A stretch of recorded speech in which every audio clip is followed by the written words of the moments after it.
رخشندہ بیگم آنسو بہائے جا رہی تھی اور عورتیں اس کے پاس بیٹھی اسے تسلی دے رہی تھیں۔ کہنے لگیں کہ صبر کرو، اللہ صابرین کے ساتھ ہے۔ ایک گہری سانس رخشندہ بیگم نے خارج کی تھی۔ بھری جوانی میں شوہر کو اچانک سے ہارٹ اٹیک ہوا اور وہ اپنے 4 بیٹے رخشندہ کی گود میں ڈال کر جا چکا تھا۔ چاروں بیٹوں میں بس سال کا ہی فرق تھا۔ خود بھی جوان جہاں تھی، خوبصورت بھی بہت تھی۔ شوہر کی اچھی خاصی جائیداد تھی، لیکن اسے کہاں کام کاروبار سنبھالنا آتا تھا۔ ابھی تو وہ اپنے غم کو ہی بھلا نہیں پائی تھی کہ گھر کے ساتھ ساتھ کاروبار کی ذمہ داری بھی سر پر آن پڑی تھی۔ بچے ابھی چھوٹے تھے، سب سے بڑا بیٹا بس 10 سال کا تھا۔ امتیاز کی بہت بڑی فیکٹری تھی جہاں پر بچگانہ کپڑے تیار ہوتے تھے، لیکن رخشندہ بیگم چٹی ان پڑھ تھی، بالکل انگوٹھا چھاپ، کاروبار سے بالکل ناواقف۔ عدت ہی گزاری تھی کہ فیکٹری کا مینیجر رخشندہ بیگم کے پاس آ گیا۔ پہلے تو امتیاز کے انتقال کا افسوس کیا، پھر کہنے لگا کہ فیکٹری کافی گھاٹے میں جا رہی ہے کیونکہ وقت پر مال تیار نہیں ہو پا رہا۔ صاحب سر پر نہ ہو تو ورکر بھی کام نہیں کرتے۔ یہ سن کر رخشندہ بیگم پریشان ہوئی تھیں۔ مینیجر کہنے لگا کہ ایک بار آپ کو فیکٹری آنا پڑے گا۔ رخشندہ بیگم بالکل گھریلو قسم کی خاتون تھیں، لیکن پھر بھی فیکٹری چلی گئی۔ مینیجر نے نقصان کی بہت بڑی تفصیل اسے سنا دی تھی۔ رخشندہ بیگم جب پہنچی تاکہ شوہر کے اکاؤنٹس کی رقم معلوم کر سکے، لیکن اس وقت جو دھماکہ ان کے سر پر ہوا وہ سوچ بھی نہیں سکتی تھی، کیونکہ امتیاز کے اکاؤنٹ میں سوائے چند لاکھ کے اور کچھ نہ تھا، اور مینیجر کے حساب سے فیکٹری 1 کروڑ کی مقروض ہو چکی تھی۔ رخشندہ بیگم پریشان ہو گئی تھی کہ کس طرح سے یہ سب سنبھال سکتی ہیں۔ ایک بار مینیجر گھر پر آیا تو اس وقت تینوں بچے اسکول جا چکے تھے۔ چھوٹا بیٹا معذور تھا اور ذہنی طور پر بہت کمزور تھا، لنگڑا کر چلتا تھا، بات کو دیر سے سمجھتا تھا، کان بھی اس کے ٹھیک سے نہیں سن پاتے تھے۔ دور سے اگر اسے کوئی پکارتا تو اسے ٹھیک سے آواز نہیں آتی تھی، بہت دور کی چیز بھی نظر نہیں آتی تھی۔ ماں کے ہاتھ سے کھانا کھاتا تھا۔ اب بھی رخشندہ بیگم اپنے بیٹے کو کھانا کھلا رہی تھی جب مینیجر گھر میں آیا۔ کہنے لگا کہ ایک بہت بڑی پارٹی ہے جو ہمیں ادھار دینے کو تیار ہے، لیکن وہ آپ سے ملاقات کرنا چاہتے ہیں۔ بڑی عجیب نظروں سے اس نے رخشندہ کو سر سے پیر تک دیکھا تھا، حالانکہ وہ مینیجر پہلی بار گھر نہیں آیا تھا۔ امتیاز کی زندگی میں بھی آتا رہا تھا، لیکن آج تک امتیاز کی موجودگی میں کبھی ہمت نہیں کی تھی کہ رخشندہ کو ایسی نظروں سے نوازتا۔ مینیجر کی ایسی بے باک نظروں کو دیکھ کر رخشندہ کے ماتھے پر بل پڑے تھے۔ کہنے لگی ٹھیک ہے، ابھی تو میں فیکٹری نہیں جا سکتی، میرے بچے چھوٹے ہیں۔ وہ کہنے لگا نہیں فیکٹری میں نہیں ملنا، اس نے کہا ہے کہ وہ ایک ہوٹل میں ٹھہرے ہیں، کہتے ہیں اگر آپ ان سے ہوٹل میں کچھ دیر کے لیے ملاقات کر لیں تو پھر معاملات طے ہو سکتے ہیں اور وہ ہمیں 1 کروڑ کی رقم بھی دے سکتے ہیں جس سے ہم اپنا قرضہ اتار سکیں اور 5 سال تک ہمارے بنائے ہوئے کپڑے بھی خریدیں گے۔ رخشندہ بیگم نے یہ سنا تو خوش ہو گئیں۔ سادہ دل خاتون تھیں، اس لیے اس طرح کی باتوں کو اور ان کی گہرائیوں کو نہیں سمجھ پائی تھیں۔ وہ کہنے لگی کہ گاڑی تو میں بیچ چکی ہوں، ڈرائیور بھی چھٹی کر کے جا چکا ہے، تم مجھے ہوٹل کا پتہ دے دو، میں کسی رکشہ ٹیکسی میں چلی جاؤں گی۔ مینیجر نے اسے پتہ دے دیا۔ رخشندہ بیگم شام کو اپنے بڑے بیٹے فیاض کو ساتھ لیے اس ہوٹل میں چلی گئیں۔ ریسیپشن پر جب اس شخص کا نام لیا تو اس نے کمرہ نمبر بتا دیا۔ لفٹ میں بیٹھ کر جب وہ اس کمرے کے باہر کھڑی تھی، اس نے ہلکا سا دروازے کو دستک دی تو دروازے کھولنے والے کو دیکھ کر وہ حیران رہ گئی تھیں، کیونکہ اس شخص کے ہاتھ میں شراب کا گلاس تھا، آنکھیں نشے سے چور تھیں۔ اس نے جب رخشندہ کے ساتھ اس کے بیٹے کو دیکھا تو ماتھے پر غصے سے تیوری چڑھائی تھی۔ اس نے اندر آنے کے لیے کہا۔ رخشندہ بیگم گھبراتی ہوئی اندر داخل ہوئی تھیں، صوفے پر بیٹھ گئی، فیاض کو بالکل اپنے پاس بٹھا لیا۔ وہ شخص بیڈ پر بیٹھ گیا، کہنے لگا کہ آپ اس بچے کو ساتھ کیوں لائی ہیں؟ رخشندہ بیگم کہنے لگیں کہ آپ کام کی بات کریں۔ وہ کہنے لگا کہ آپ کے مینیجر سے میں ہر بات کہہ چکا تھا۔ وہ کہنے لگی آپ کانٹریکٹ کے پیپر ساتھ لائے ہیں تو مجھے بتا دیں، میں اس پر انگوٹھا لگا دیتی ہوں۔ یہ سن کر وہ ہنسنے لگا، کہنے لگا کہ کیا آپ کو مینیجر نے میری ساری شرائط بتا دی ہیں؟ رخشندہ بیگم کہنے لگی جی ہاں، اس نے مجھ سے ذکر کیا ہے۔ وہ کہنے لگا کہ اگر آپ کو شرائط معلوم ہوتیں تو آپ اس بچے کو اپنے ساتھ نہ لاتیں۔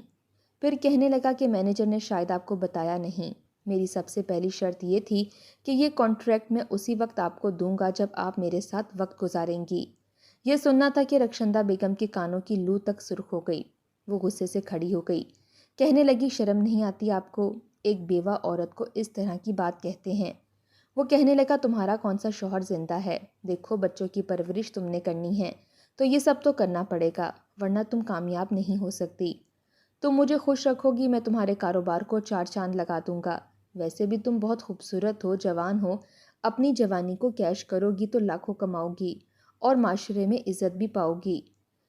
یہ سننا تھا کہ رخشندہ بیگم نے اس کے منہ پر کھینچ کر تھپڑ مارا اور بیٹے کا ہاتھ پکڑ کر اس ہوٹل کے کمرے سے باہر نکل آئیں۔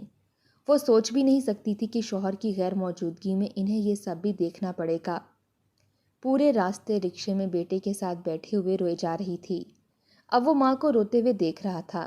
اسے ٹھیک سے بات تو نہیں معلوم تھی، لیکن بہت پریشان ہوا تھا۔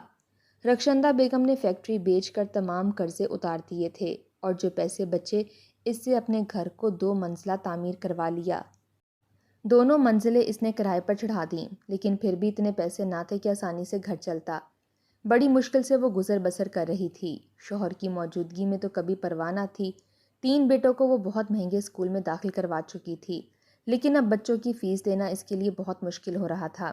اس لیے انہیں محلے کے معمولی سے اسکول میں داخل کروا دیا۔ بچوں سے یہی کہا کہ محنت کرو گے تو ہی کامیابی تمہارے قدم چومے گی۔ جہاں اللہ تعالیٰ ایک آزمائش ڈالتا ہے وہاں کوئی نہ کوئی آسانی بھی ضرور پیدا فرما دیتا ہے۔ رخشندہ بیگم کے تینوں بیٹے بہت ذہین فتین قسم کے تھے، ہر سال اول آتے تھے، لیکن چھوٹا بیٹا قاسم کبھی بھی حروف تہجی تک نہ پڑھ سکا۔ 3 سال ایک ہی کلاس میں لگانے کے بعد بھی اسے یہ سمجھ نہیں آتا تھا کہ اے کے بعد بی آتا ہے یا ڈی آتا ہے۔ کبھی بی اور ڈی اسے ٹھیک بنتا ہی نہیں تھا۔ لگتا تھا کہ الفاظ ذہن میں گڈمڈ سے ہو جاتے ہیں۔ ایک ہی لفظ کو کئی بار زبان پر لا کر بولتا تھا۔ پورا جملہ بولنے میں سے بہت وقت لگ جاتا۔ ایک رخشندہ بیگم ہی تھیں جو قاسم کی بات کو سمجھ سکتی تھیں۔ آہستہ آہستہ تنگی سے وقت گزرنے لگا۔ تینوں بیٹے جیسے جیسے بڑے ہو رہے تھے انہیں کامیابیاں نصیب ہو رہی تھیں۔ پہلے شہر میں ٹاپ پر رہے، پھر اپنے صوبے میں۔ رخشندہ بیگم ان کی کامیابیوں کو دیکھ کر بڑی خوش ہوتی تھیں۔ بس غمزدہ ہوتی تو قاسم کو دیکھ کر ہو جاتی تھیں، جس کی گردن ہر وقت ہلتی رہتی تھی۔ بات کرتا تو اٹکنے لگتا، گھر سے باہر نکلتا تو جب واپس آتا تو کپڑے مٹی سے اٹے ہوتے، چہرے پر کبھی کبھی زخم کے نشان بھی پڑ جاتے۔ رخشندہ بیگم جب پوچھتیں کہ قاسم کہاں سے آئے ہو تو کہنے لگتا یہ جو باہر بچے ہیں نا اماں، یہ مجھے پاگل کہتے ہیں۔ اپنے مٹی سے اٹے چہرے سے پہلے آنسو صاف کرتے ہوئے کہنے لگا۔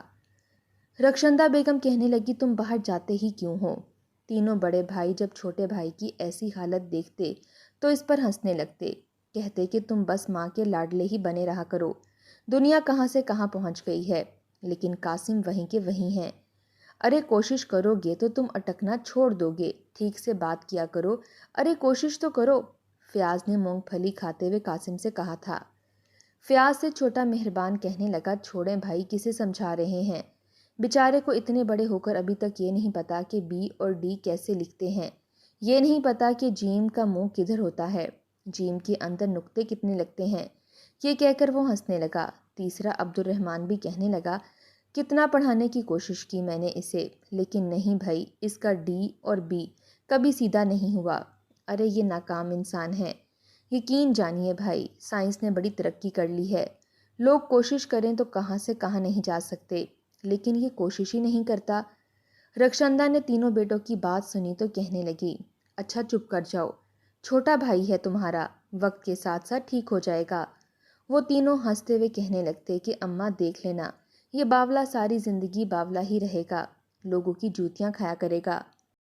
قاسم یہ سن کر اپنی نظریں جھکا کر ماتھے پر بل ڈال لیتا۔ ماں کہتی، تم ان کو چھوڑو، جا میرا بچہ جا کے نہا دھو صاف ستھرے کپڑے پہن کر آ، میں نے حلوہ بنایا ہے، تجھے اپنے ہاتھ سے کھلاتی ہوں۔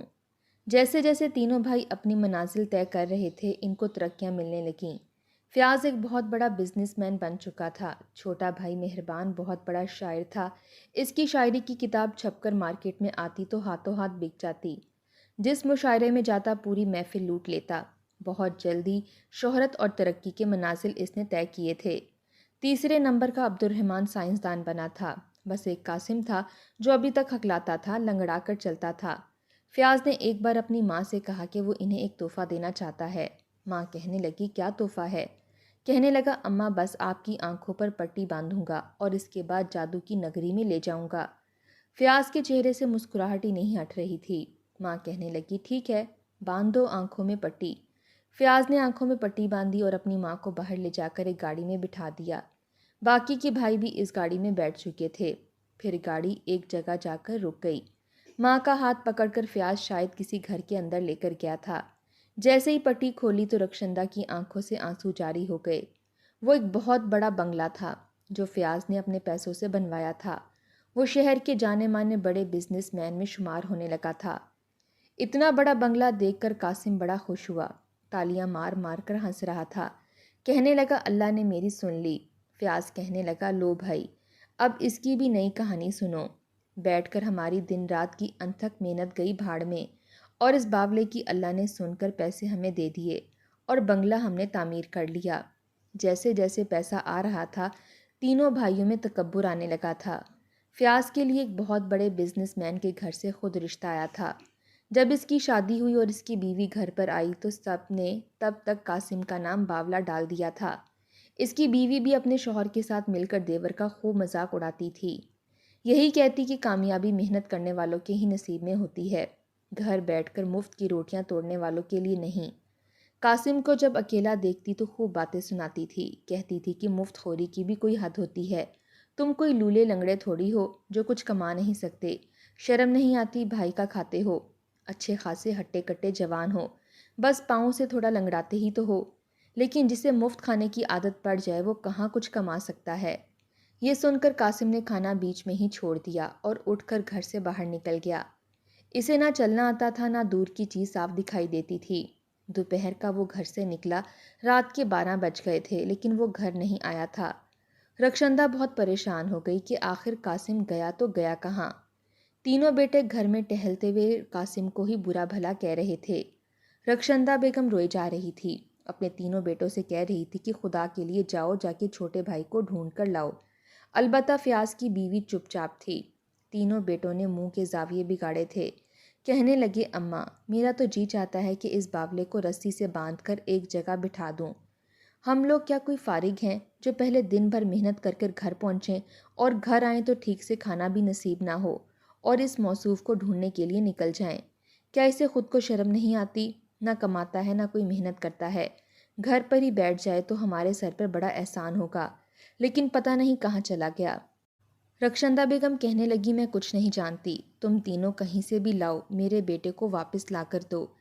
تینوں ہی بھائی منہ میں بڑبڑاتے ہوئے گھر سے باہر نکل گئے۔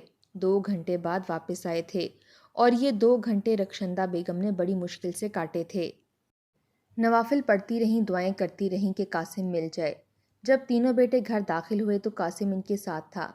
پوری قمیض گندی ہو رہی تھی، آنکھوں میں آنسو بھی تھے۔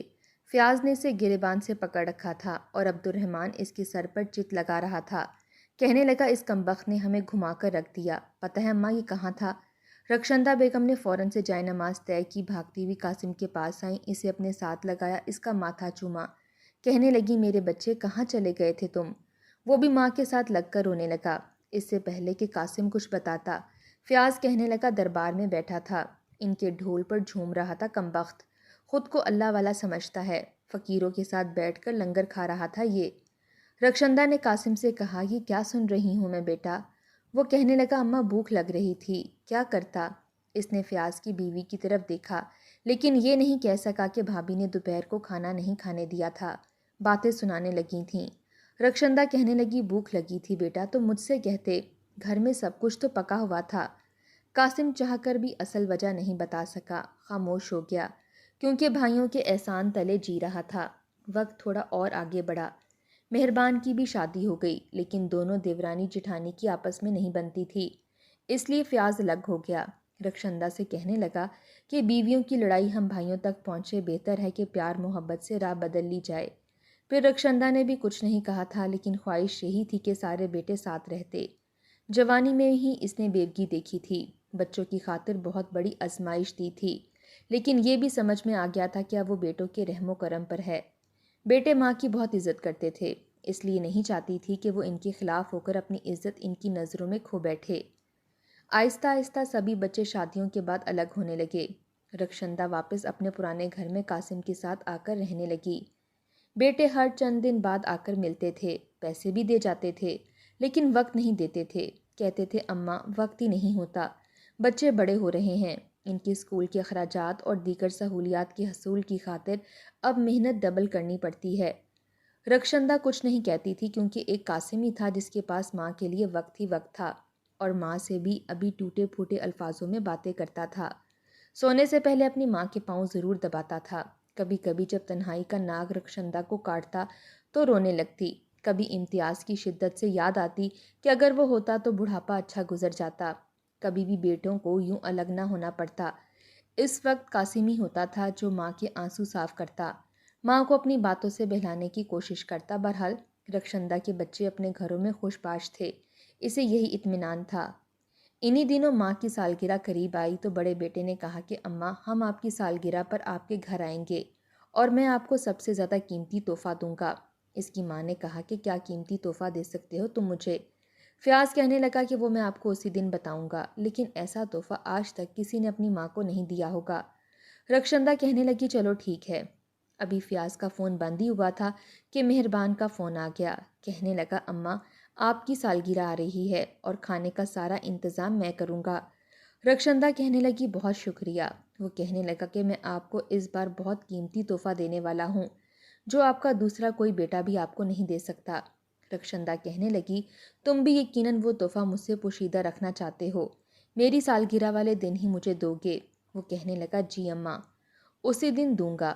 تیسرا فون عبد الرحمن کا آیا تھا، اس نے بھی ایسے ہی کوئی الفاظ والدہ کو کہے۔ رخشندہ خوش ہو گئی کہ چلو میرے بیٹوں کو میری سالگرہ تو یاد ہے۔ دور بیٹھا قاسم بھی ساری بات سن رہا تھا اور ایک گہری ٹھنڈی سانس لی، اپنے دونوں ہاتھوں کو بڑے غور سے دیکھنے لگا جو کہ خالی تھے۔ سالگرہ میں 2-3 دن ہی رہ گئے تھے، بہرحال وہ دن بھی گزر گئے۔ گھر کو تینوں بیٹوں نے بہت خوبصورتی سے سجایا تھا، تینوں بہویں بھی موجود تھی، پوتے پوتیاں بھی تھے۔ رخشندہ بےحد خوش تھی، کبھی کسی پوتے کو پکڑ کر چومتی، کبھی کسی کو سینے سے لگاتی۔ پھر جب کیک کاٹنے کا وقت آیا تو سب بیٹے قریب آ گئے۔ سب سے پہلا تحفہ فیاض نے اپنی ماں کو دیا تھا۔ کہنے لگا میں نے آپ کے لیے ایک ہیلی کاپٹر لیا ہے جس کی مالیت کروڑوں روپے میں ہے۔ یہ سن کر رخشندہ کچھ دیر تو حیرت سے اسے دیکھنے لگی۔ کہنے لگا اماں میں چاہتا ہوں کہ اس میں بیٹھ کر آپ جہاں چاہیں جائیں۔ دوسرا تحفہ مہربان نے ایک خوبصورت ڈائری کی طور پر پیش کیا تھا جس میں اس نے اپنی ماں کے نام پر پورا دیوان لکھا تھا اور بے مثال غزلیں تھیں۔ شاید کہ کسی نے ایسی تعریف اپنی ماں کی ہو جیسی اس نے اپنے لفظوں کے موتی سے پروئے تھے۔ عبد الرحمن نے ایک چادر دی تھی جسے لیتے ہی انسان کے اندر کے جذبات کے حساب سے اس چادر کے رنگ بدلنے لگتے تھے۔ اگر انسان خوش تھا تو وہ ہرے رنگ کی ہو جاتی، اداس ہوتا تو پیلے رنگ میں تبدیل ہو جاتی، روتا تو سرخ ہو جاتی، دل خوش باش ہوتا تو نیلے رنگ میں بدل جاتی۔ اس چادر کو دیتے ہوئے وہ کہنے لگا کہ اماں کئی سالوں سے میں یہ بنا رہا تھا اور آج اس تجربے سے مجھے کامیابی حاصل ہوئی ہے، اس لیے پہلی چادر آپ کے لیے لایا ہوں۔ سب کے ہی تحفے الگ اور نایاب تھے۔ رخشندہ سے سبھی کہنے لگے کہ اب وہ کیک کاٹے، لیکن وہ کہنے لگی کہ ابھی قاسم نہیں آیا، وہ آ جائے تو کاٹتی ہوں۔ تینوں بھائیوں کو یہ سن کر غصہ آنے لگا، کہنے لگے آج پھر یہ کہیں چلا گیا ہے ملنگ بابا بن کے۔ رخشندہ کہنے لگی آ جائے گا تھوڑی دیر میں۔ کافی دیر انتظار کرنے کے بعد باہر کا دروازہ کھٹکا تھا۔ فوراً سے رخشندہ بھاگ کر گئی تھی، دروازہ کھولا تو قاسم کو دیکھ کر ہوش اڑ گئے تھے۔ گھر سے جب وہ نکلا تھا تو صاف ستھرا لباس پہن کر گیا تھا، لیکن اب پورا لباس مٹی کے دھبوں سے بھرا ہوا تھا، ہاتھوں میں بھی مٹی تھی، چہرے پر بھی لگی ہوئی تھی، ہونٹ کے قریب ذرا سا خون رس رہا تھا۔ ہاتھ میں ایک گڑیا پکڑی ہوئی تھی جس نے بڑا پیارا سرخ رنگ کا جوڑا پہنا ہوا تھا، اس جوڑے پر شیشے لگے تھے۔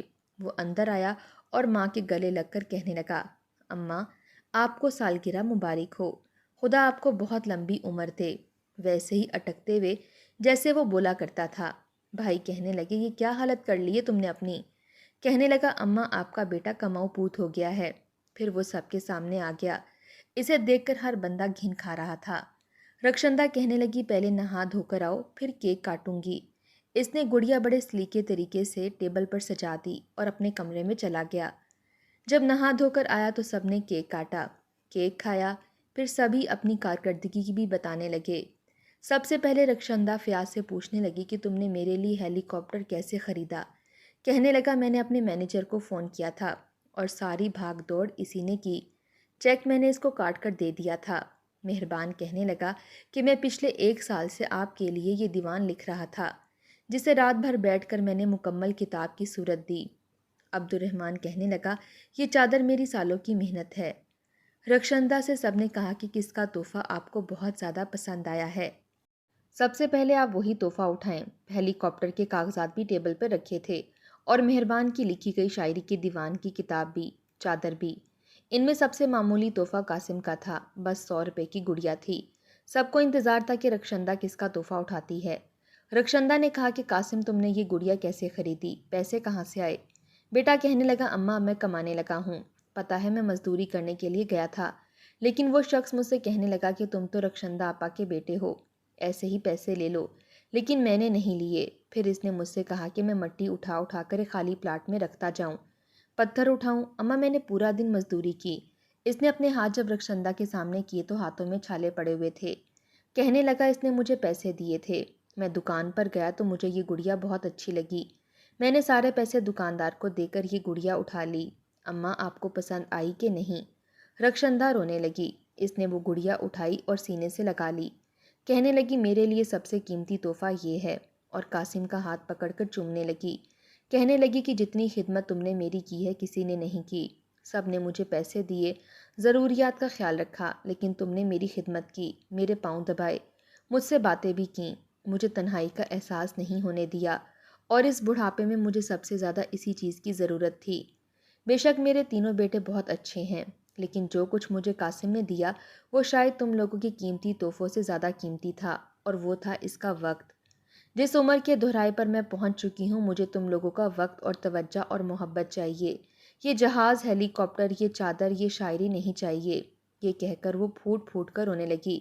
تینوں بیٹے شرمندہ سے ہو کر رہ گئے تھے، جو کچھ دیر پہلے یہ سمجھ رہے تھے کہ سب سے قیمتی تحفہ وہی اپنی ماں کو دے رہے ہیں، لیکن یہ بھول گئے تھے کہ ماں کو ان کے وقت کی اور ان کی محبت اور توجہ کی ضرورت تھی، جو کہ اس نے اپنے بچوں کو اس وقت دی تھی جب وہ جوان تھی، خوبصورت تھی اور دوسری جگہ شادی کر سکتی تھی، لیکن بچوں کی خاطر اس نے قربانی دی تھی۔